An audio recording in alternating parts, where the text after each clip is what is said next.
You cannot claim to be the United Nations while disregarding the voice of 54 nations.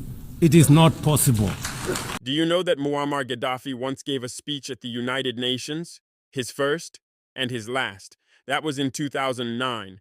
Normally, world leaders are allowed only 15 minutes to speak, but Gaddafi spoke for 96 minutes, and in those 96 minutes, he shook the very foundations of the UN.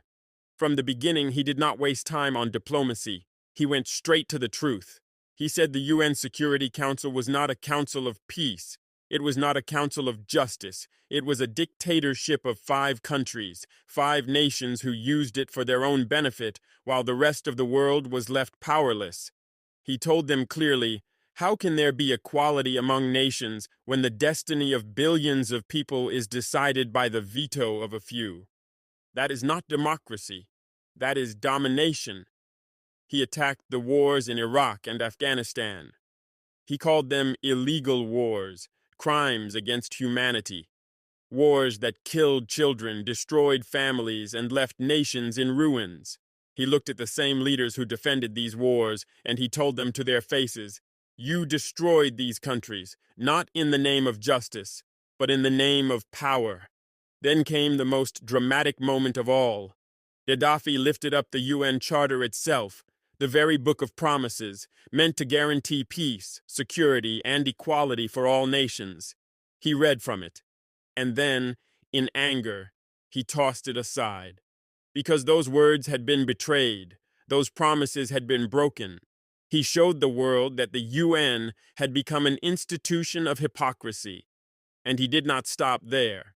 He demanded investigations into the assassinations of John F. Kennedy and Martin Luther King, Jr. Why? Because even in America, the voices that spoke of truth and justice were silenced by bullets. He demanded compensation for Africa, not in millions, not in billions, but in trillions of dollars. He said Europe had stolen Africa's wealth for centuries. Colonialism had bled the continent dry. And if the world was serious about justice, it was time to pay Africa back. Not as aid, not as charity, but as repayment for what was stolen. Then he touched the issue no one wanted to hear, Palestine. He said peace would never come through endless negotiations. It would never come through walls and bombs. His solution was simple but bold. One state. A single country where Palestinians and Israelis lived together with equal rights. A nation he called Israel.